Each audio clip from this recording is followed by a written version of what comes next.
A very good evening to you, ladies and gentlemen. We are here again, once again, this Monday evening, bringing to you a story that ignites change. Now, the point of this program, the Spotlight, is to bring in prominent personalities, people who do something revolutionary for the country and for the economy, and bring in positive changes to our motherland as well. Today, we have with us three prominent people. They are here to talk about an important project and invention that has come across into Sri Lanka. And they have brought Sri Lanka on the world map as well. Allow me in introducing Rohan de Lanerolle, Senior, Chairman of Abacus Tea and inventor of C2S. Rohan de Lanerolle, Jr., the Director on Operations of Abacus Tea, and Ishan de Lanerolle, Director, Marketing Abacus as well. So thank you to all three. The entire family is here. So it's a bit of a different, you know, when you say the De Lanerolle brothers, people will be expecting you all to start singing. But we're doing something different here. Yeah, for a change. For a change, a good change. So let's start off with you, Rohan Senior. That's how I will be addressing him tonight. Yeah. How did, let's start with your story with Abacus Tea. Yeah, but before I come to Abacus Tea, I need to give you a little bit of what I did before that. Definitely. Yeah, I started at St. Anthony's Industries in 1960s, 60, maybe 65. Right. And got my basic training in engineering there, you know, which has brought me up to this. Right. That was basic training, and I was trained by a superb tool engineer called CSR Ravi. He was very good. He's the one who taught me the basic thing. Then I moved along from there. I was there for about 7 years. Then I moved on to Lever Brothers, now known as Unilever. And I learned a few more things got them into my career. Was there for about 9.5 years, moved out and joined Merrill J. Fernando, that is Dilma Tea. And I was involved in their tea bag project right from the beginning. From their first machine itself, I have been involved in. I did a lot of work with him. I did quite a lot. Then from there, I went off to the Middle East for a 1-year stint, installing and commissioning these machines, you see, and running a production factory there. I came back after, I think, about a year or two, and I was working as a freelance technical man in the tea bag industry. And if I'm not mistaken, I have worked for all the companies in Sri Lanka. Whoever who had one single tea bag machine, I have been there. So I was somebody. I was somebody, yeah. Right? So I not only here, I used to go out of the country a lot. And while I was doing this, these boys were just got out of schools, and they were also carrying on with their careers. And in the USA, I came across 2 machines that was offered to me, right, virtually for nothing. Okay. And I asked these 2 boys whether they would like to get into a business. And that's how we started Abacus Tea. Which year was it, Ishan? 2008. 2008. And from there we have come up now, how many years? It's about 15 years, right? You all are celebrating, I think, your 15 years this year.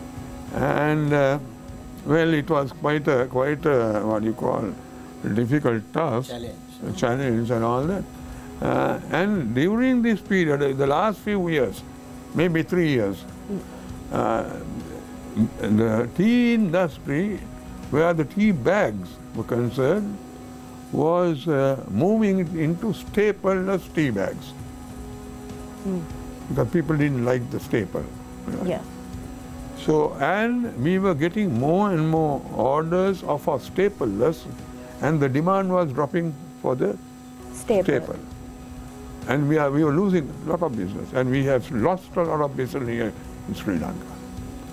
So even now, or even at that time, there was over 100, or maybe about 100, close about 200 machines in Sri Lanka, in various companies and smallholders and all that. So I was wondering what was going to happen to these machines, you know. You have to throw it in the river. Yeah. You can't use it, right? I mean, of course, we might be able to send it to a third world country somewhere, you know, but then there's no point. Yeah. So what I thought was, I thought of converting one of these machines, which I had, into staplers. And with my background as a technical man long years ago, right at the beginning, it helped me to do this. It took some time, and I had a lot of sleepless nights, but managed to do it again. Yeah. So how did you manage to get the two boys? Well, they were employed and they were doing their work, but they opted to come here. So I think you have a story. Yes, there is a story. So I remember that, but just before that, I got a few dates wrong there. So actually, in the year 2000, this preference came, but what he was saying is it intensified during the last couple of years. So in the year 2000, this came in, saying there could be a ban coming in, right, where staples are not allowed in tea bags. So at the time, engineers around the world had started at that time trying to make the old existing machine to convert it to staple free. And to date, they are still trying. Right, and these are highly qualified engineers around the world, in places like India and all over the world. But they haven't been able to convert certain brands of tea bag machines to staple free yet. So that's I think the great part of it, that a Sri Lankan and at his age started doing this actually 5 years ago, or a little bit, and made a breakthrough in 2018. So so just to correct that. Sorry, adding to that. Also from a business point of view, some of these big giants who manufactured this particular machine that we have converted brought in the modern machine. Highly sophisticated. Right? Now, yes, they were trying to convert the old machine also, but not successful. But on another side, they brought in the modern machine because that will bring you the bucks.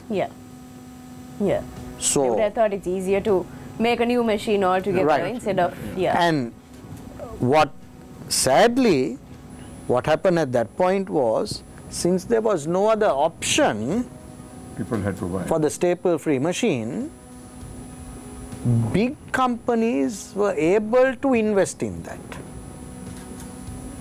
And we are talking loads of money. Some of them are still paying off the loans, return on investment, because you are talking is a lot of it's a huge investment. So the small and medium enterprises were the ones who are actually going to be hit most. That was the thought at that time. As we move on in the conversation, Ishan will explain that it's not only the small and medium enterprises, that other big companies have also thought of moving into converting the old machines. We'll come to that later, but just what I wanted to explain was not just the conversion itself, but since the modern machines were manufactured, the manufacturer wanted to sell that into the market, and there were people who were buying it. So your story? Yes, going back to the question on how we were roped in. So I still remember Tati called us and told, look, there are 2 tea bag machines going cheap, and do you all like to start your own business? So of course, sounded good, but then he said, don't expect any salary in the first year. So and at this point, you were doing another job, right? Yes, Another established so place. I was actually handling the marketing for Yala Village at the time. I was director marketing. Rohan was working for Singapore Airlines. So, so we were already doing, I mean, quite well in our own respective Not quite well, we were doing very well, to be honest. And, so now we were wondering, okay, how are we going to manage this? Yeah. Salary. Sounds good. But then we thought, okay, it's time, okay, maybe let's try it out. So actually, it's a lot of people, maybe they don't know about this, but both the tea company and the De Lanerolle brothers technically started almost together. Ah, right. Yeah. Hence the concept.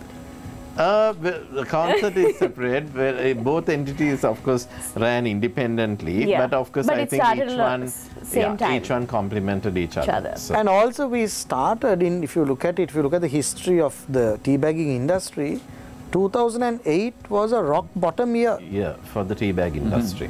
Everyone was going down. Yeah, some were even closing. Yeah. Was there a reason for this? It was economic downturn, and it's a cycle, no? Somebody called me, I won't mention name, idiot. Yeah. So I have to mention, because these are humble beginnings. So definitely. we have to always remember, and I still speak to both these companies. At that time, when we got 2 machines, no, and then we had to. So we were contract packer.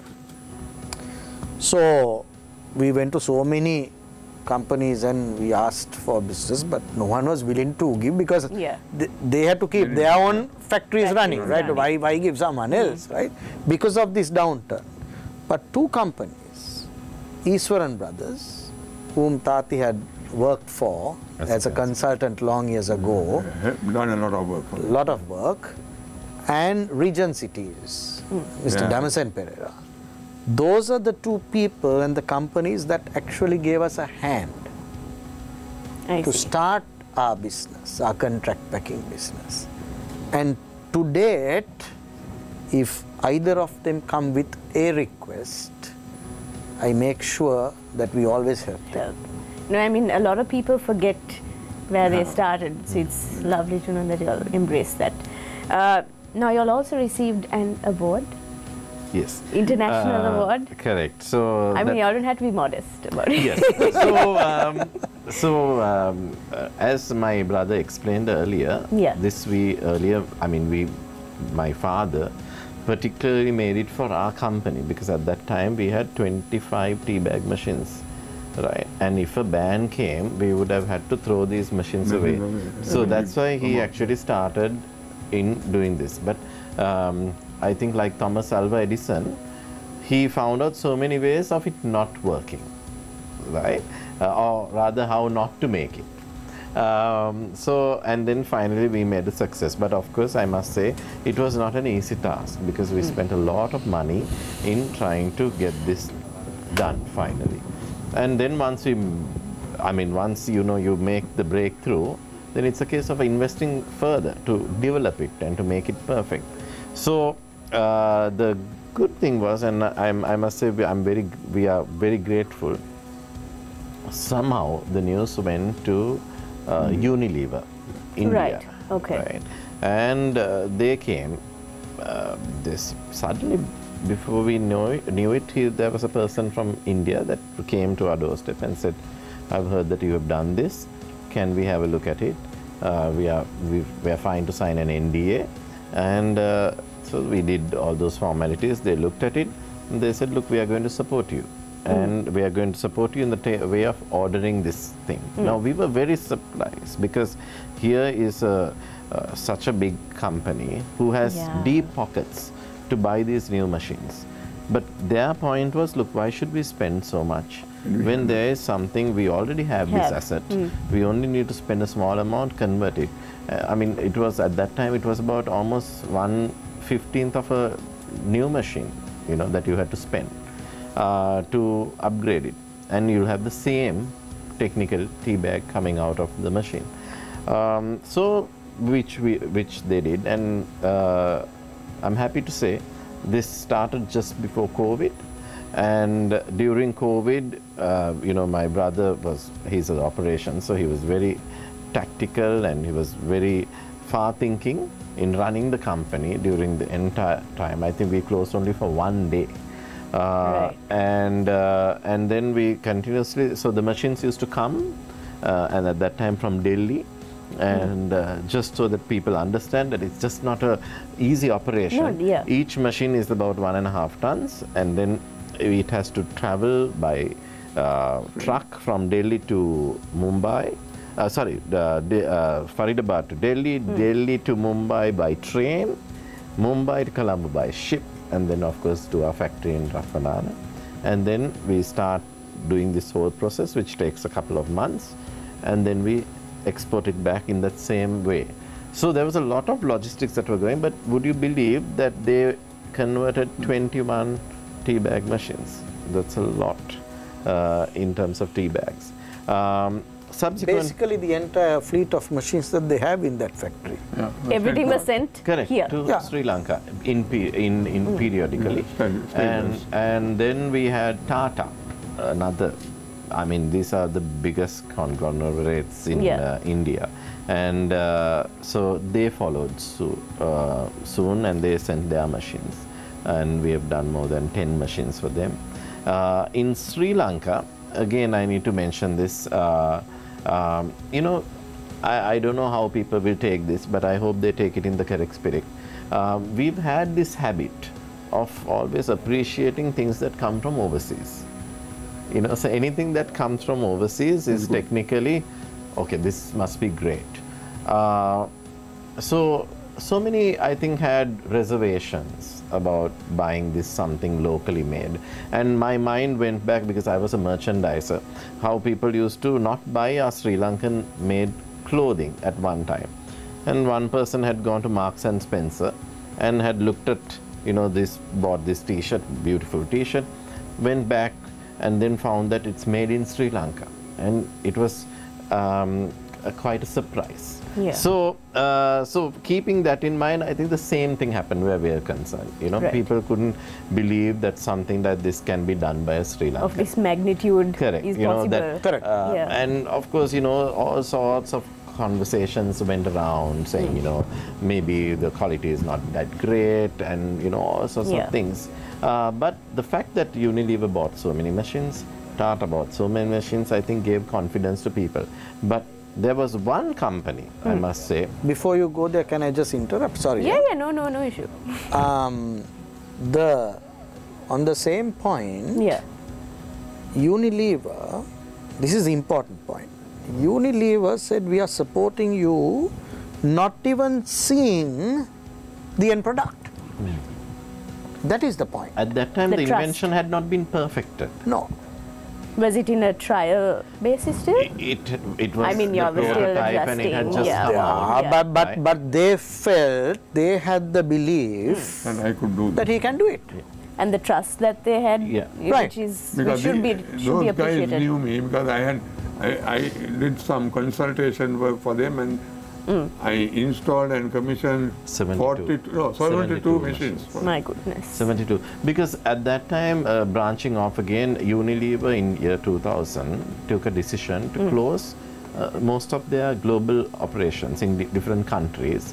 And they shifted most of their tea bag machines to a city called Pune in India.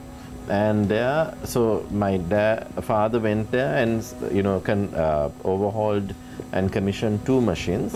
And all these machines from South Africa, Japan, Singapore, Australia, Sri Lanka, I mean, all over the world, they moved these machines there. So we had actually a team of technicians, I think about 10 technicians who were with us, who were under Dad, who he had trained, and who were working for us there and getting all these machines. So it was a, you know, build, operate and transfer kind of thing where we were training their people, and then we finally handed over after quite a few years. Yeah, but this Pune thing was actually coming here. It was coming here. To Sri Lanka. Okay.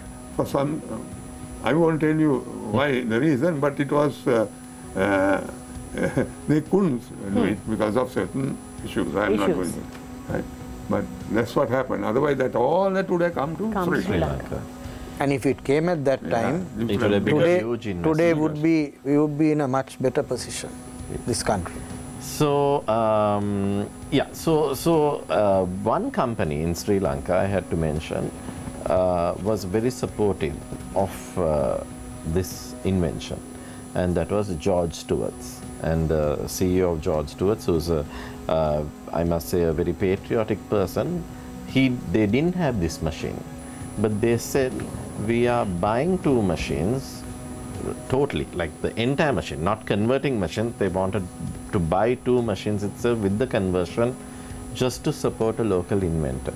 And so I must say that that was a great thing that this Sri Lankan company did. And then, of course, others started. You know, looking at it. And then actually, the recent plan is Akbar Brothers, the biggest. They also helped in. Yeah, they are the one. They have already come in, and they are, you know, that's the biggest company, tea bag exporter in Sri Lanka. So when I went to Tata, that's another good point, which, I mean, I hope you don't mind me elaborating on this. So I asked a question of Tata as to why are you, I mean, you have the money, you have deep pockets to go in for these brand new machines, and why aren't you going? Now, they already have like 1 or 2 machines which they had bought. And they said, the newer machines. The newer machines. And they said, look, the return on investment. Now, those days, on tea bags, and the tea bagging industry was a very profitable industry. Not that I'm saying it's not anymore, but it has brought the overheads, the margins rather, have come down. And that is because of the competition that we are facing around the world, especially with Kenya and people like that coming into the market. We need to compete with these people. Someone can argue back saying, yes, how can you compare Kenyan tea with Sri Lankan tea? There is no comparison. Sri Lanka has the best tea. But you would know that the world, the majority of the world, is going into something more economical, right? Something less expensive, because everybody is concerned about how much they're spending on things. This is one of the key factors, right? So, which has brought the margins down. So, what Tata told me was, look, there is no comparison. We are spending hardly 1/15 of the price. If these new machines were working at 10 times the speed of this machine, then it at least makes some practical sense. It does not. It may be maximum 2 times or 3 times the speed of the current machine that we have. And also, you know, when you look at spare parts, right? A brand new machine, the parts are very expensive. If you go to replace a spare part, it's like going in a Mercedes and a Toyota. Right? No insult to Toyota or Mercedes at all, but for example, Mercedes spare part obviously would be more expensive, whereas a Toyota one would be a little cheaper, and anyone can maybe buy it and fix it. So, on a technical expertise wise also, there is a difference, right? You need to be more technically skilled when a machine of that nature breaks down to be able to repair it. So, on another scale, when that machine breaks at that speed, it stops production at that speed. Whereas here you have about 3 or 4 machines running, one machine breaks down, there's no problem because the other 3 machines are still working till you get the 4th one running. So, there are so many positives that I can tell you. I mean, I just told you very few. Very few. But so this way, I mean, you already have the asset. Why not convert it and run it?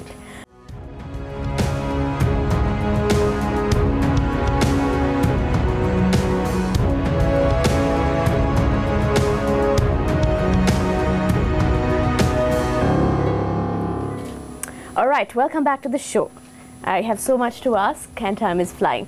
I'm not sure who has to answer this question, but has the company been patented? Yeah, so the product has been patented. We have gone through the PCT, the Patent Corporation Treaty. We had lawyers in Singapore who were handling that for us. And we have gone in for regional patenting. And the best news, is a country that is very, what should I say? Difficult. Where they're very difficult. They don't like to give a patent to a person who's perhaps a person who's not in their country, and that's India. Right. India has patented it and under my dad's name. So is another SAARC country, Bangladesh, and in Sri Lanka it's still pending. We are awaiting the patent, and a few other countries as well. So, but the good news is that a lot of countries have patented, and we've got the patent. All right. So, how important is this to the economy of Sri Lanka? I think it's a huge thing. It's a biggie. Definitely. Because people don't realize that it has brought in so much of dollars into the country, which is what the government also wants. And it is clearly, it's an indication to many of our tea bagging exporters to look at it in a positive way. Sometimes I wonder, why do we want to send money to other countries and make them richer? When we can do it right here. When Sri Lanka has technology is there, the skill is there, right? Now we are talking of him as an inventor. How many other inventors are there in this country? Right? Not recognized, not given a hand. Right? Now even where we are concerned, we've done this by ourselves. Definitely. No one came to support it, other than people like George Stewart, right? Who took a huge risk, in fact. Taking two issues. Right? I mean, not knowing anything about it. Right? Trust and confidence. Yeah, I mean, if I may, the thing is, we have gone and met so many people, ministers, ministries. Right? It's sadly limited to meetings. They'll say, very good, and that's it. That's it. Right? So, I mean, whereas, I mean, I think a lot of people do speak about this, that Sri Lankans are a highly talented nation. But that's about it. But that's about it, right? We don't support... What do you do about it? We don't support a local invention. Everything is foreign. I mean, I think, I'm sure you would have realized that there was a time when, you know, we did an embargo on imports to find out that even water is being imported to this country, which has amazing sprouts and, you know, this. You know, during the time I started work, it was on the Sirimawa's government. There were no imports, and I was at Lever Brothers. These, you know, we made our own perfume for Lux. No. Yeah, and then what is that other beauty queens? What are the soap that they use? Lux and something else. But for everything we made, even the toothpaste, it was done here. Self-sufficient. See, even I remember my father telling us, like, there was a razor that came during Sirimawa's time, and he used to say, actually at the beginning, skin loss used to come off itself, right? But subsequently, after a few years, it was a very good razor. Right, but then the following government came and opened the floodgates and brought in the end product rather than bringing the machinery to make these things here. Improve it. They brought the end product. So how could that small company that made this razor, how could they compete with, you know, brands such as Gillette and Giants, right, who had great marketing budgets, who could just reduce the price for a time period just to take that company out of the market. So, even in 1991, I think a lot of people have forgotten that our next door neighbor, India, right, who is now, I mean, one of the biggest economies in the world.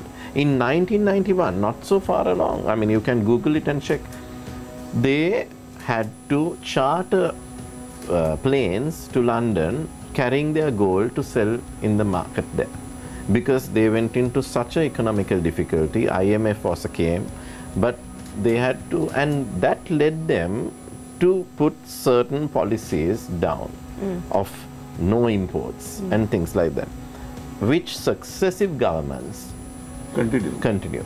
And today, India doesn't, I mean, it hardly imports anything. Right? Now only they are bringing in certain things when their economy is such a stronghold, and they, I mean, we know how they helped Sri Lanka in the times that we were down, and that's the giant economy that it has become because of their policies. Nobody was able to change. No government, no minister could change those policies because they had all agreed. And sadly, on a national that policy. is what's lacking in our country. Even to date, nobody has reached out to our father and said, look, is there any way we can help you, recognize you for what you've done, right? How can we help other people? I remember in reading in the news used to highlight companies like ITN and Prime TV and all of them used to highlight certain inventions that certain people had done. But nobody would take any notice. Some were great inventions, right? But sadly, nobody takes any notice of these things. So, to answer your question, yes, it has brought a lot of dollars into the country. It has also, to a certain extent, I would say, reduced what was going out. What was going out. But my point is, why make rich countries richer? Adding to that, one point that I have to mention is that the emotion that India has about the SAARC region. One of the key things that some of the top people in India told me was, why should we send money out of the SAARC region when we have a solution by a person who's in the SAARC region? So I was really touched by it. You know, I mean, we were. That's a very good point. It's a very good point. Because, you know, they have such a huge thing for the SAARC region. You know, let's develop ourselves. You know, first the country, then the region, then the rest of the world. So which is I think a very great message. Thinking pattern. Correct. Yeah. Correct. It's like first getting your house in order. Yeah. Before Instead you go of trying to change the world and then come. Yeah. Right. Live with each other, close by. Correct. So, I mean, yeah, so I hope people who are listening to this program, people who are in this line of business, I just hope they realize, if they have not up to now, that they realize that there is a solution here. Let's appreciate and value a fellow Sri Lankan who has done something for the industry, not the industry in the world industry. Yeah.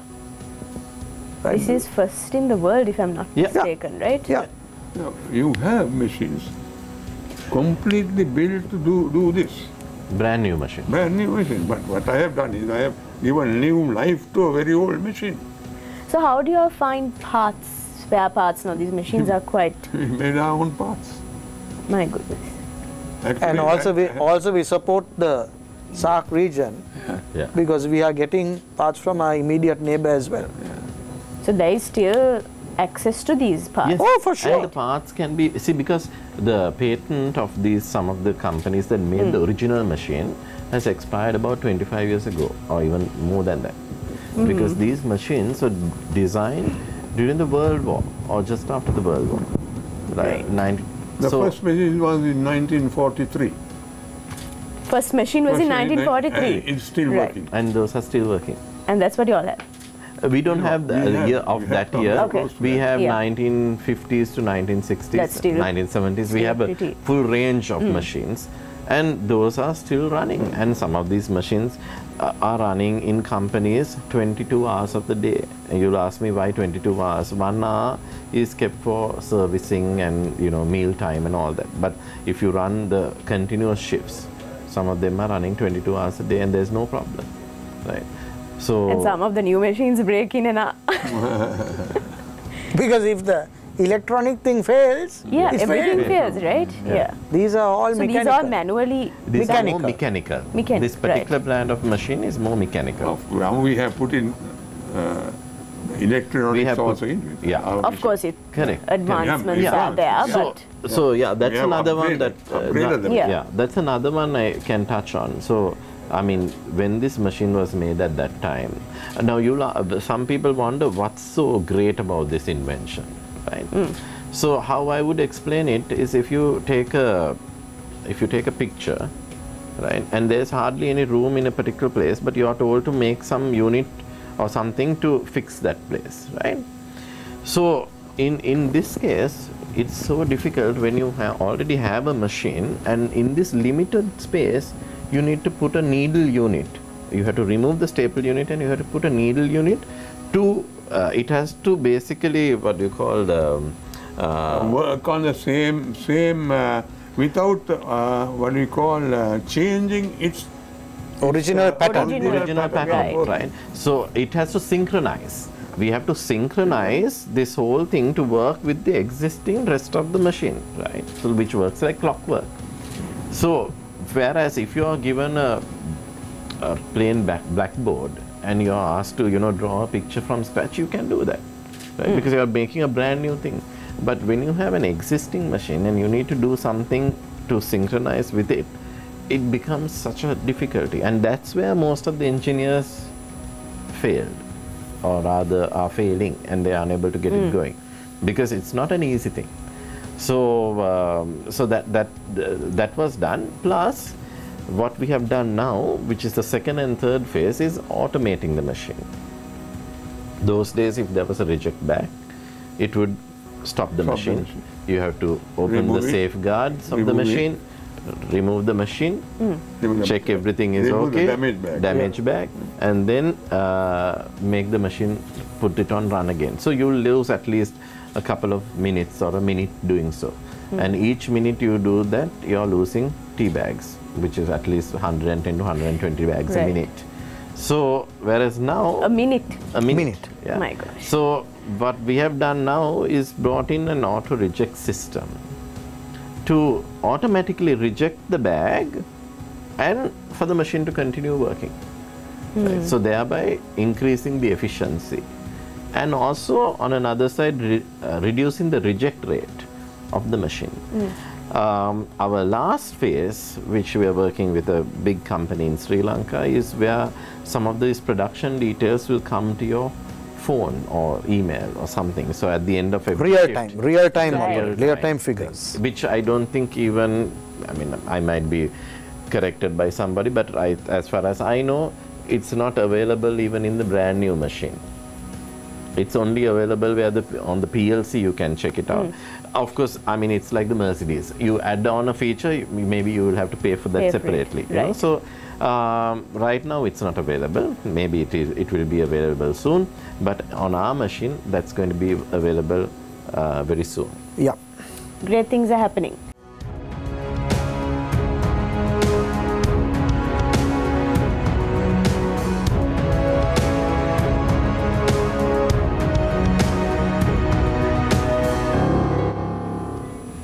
So much to talk about, so little time.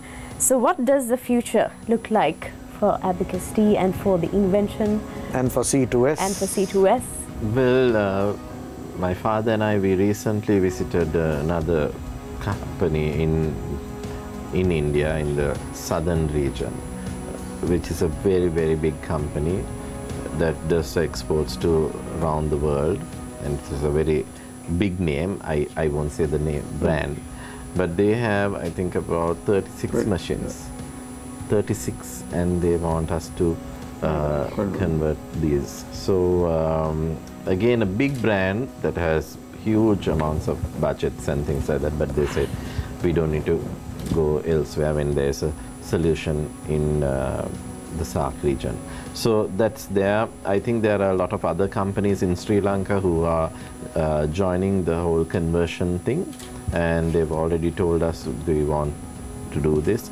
There are some companies who are in a waiting list because there's a certain amount of conversions we can do, and we believe in doing that to perfection.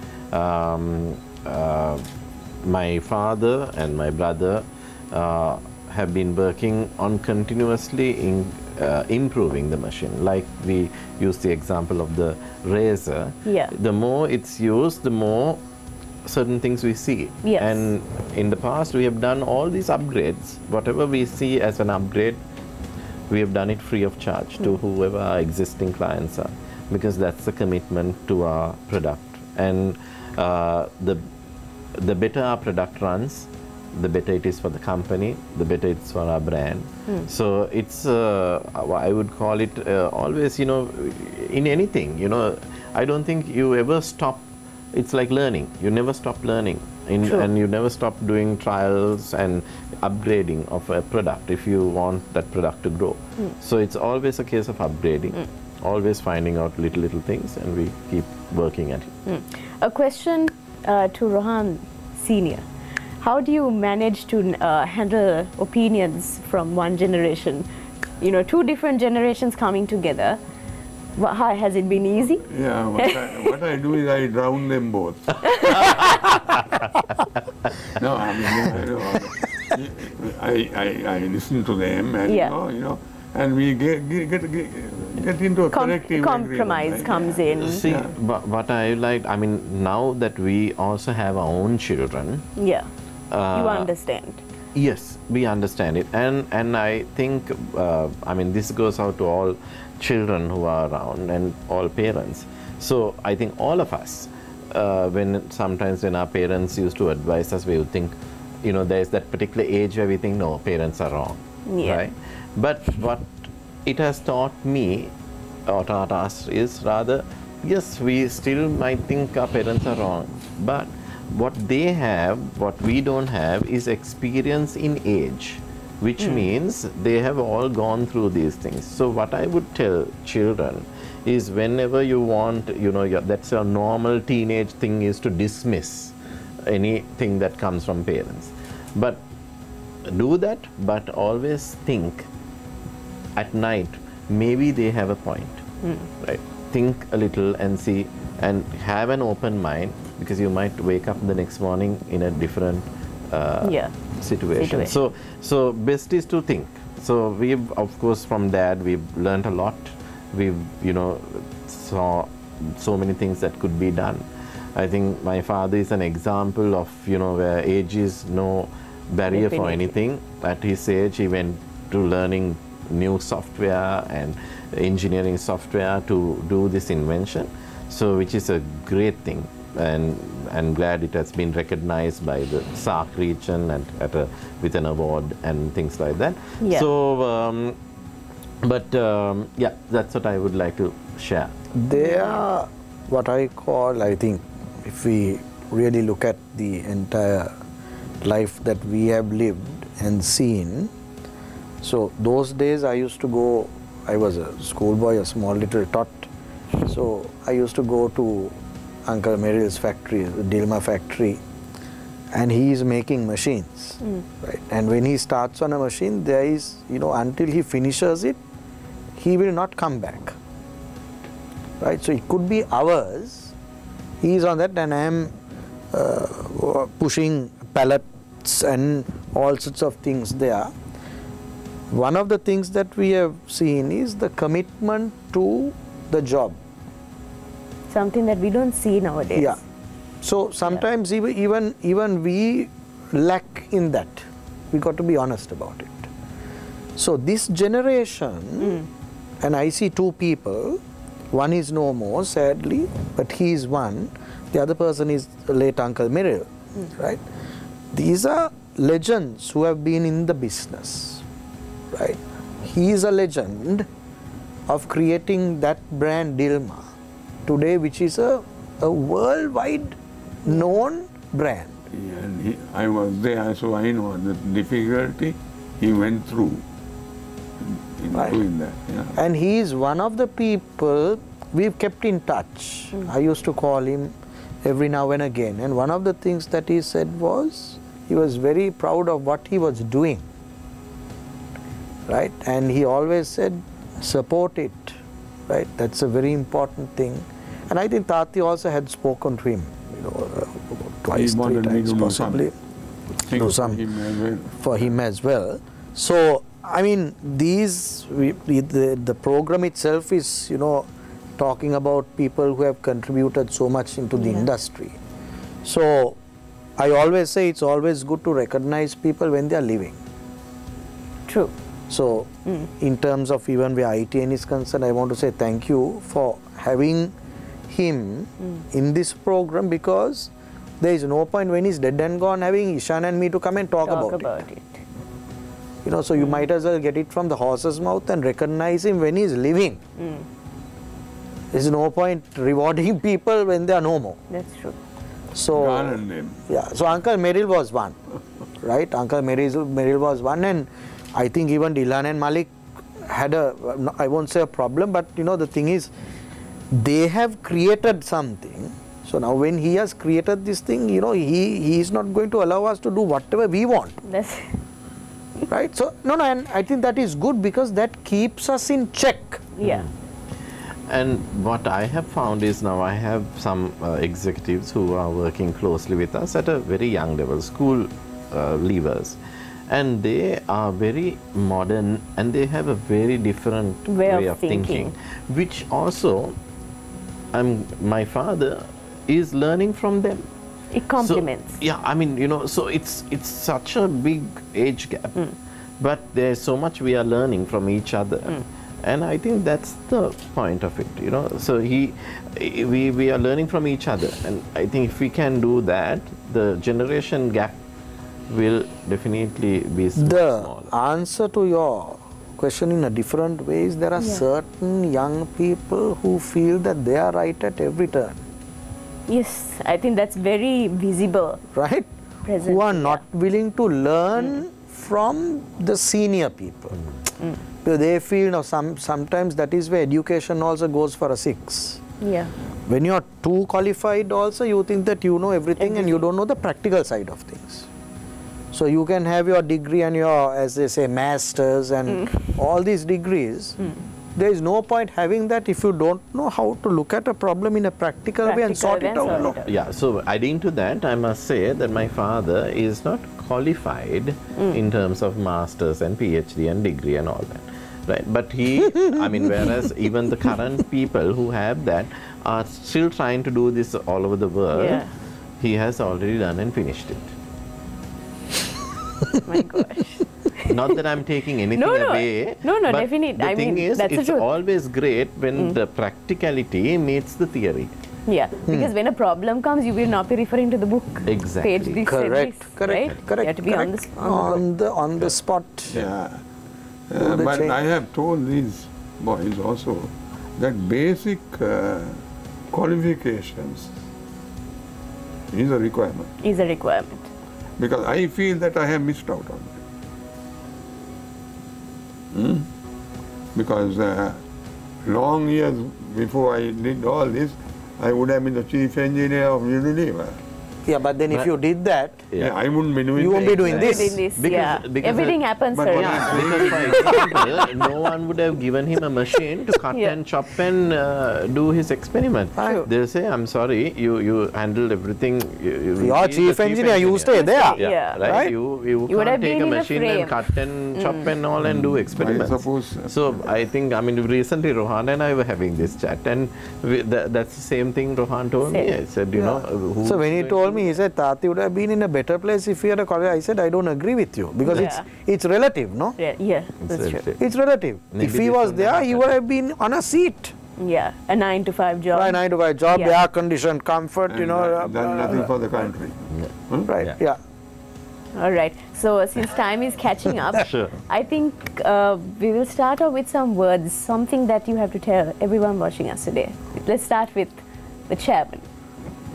Anything inspiring you want to tell the young folk, anyone. Some parting words.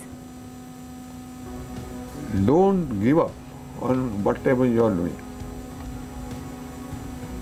You might have a few sleepless nights, but eventually you will get it right. If it's theoretically possible, I would say Sri Lankans are very talented, and there's a lot of talent out there, and there are a lot of inventors out there. This is for the policy makers. Try and think of the country first. Stop bringing in imports of everything that can be made here. Give our people a chance and give them a hand for them to make their inventions. Something from you. Actually, there is nothing for me to say because sometimes it really disappoints me the way our own industry works. So all that I can say is we have made a change, embrace the change and move to the future. Short and sweet. Brilliant. All right, so that being said, I'm getting instructions from my producer. To say bye-bye. So time has caught up. Just wanted to say thank you very much, Prime TV, for having us, and to the entire crew and production crew out there.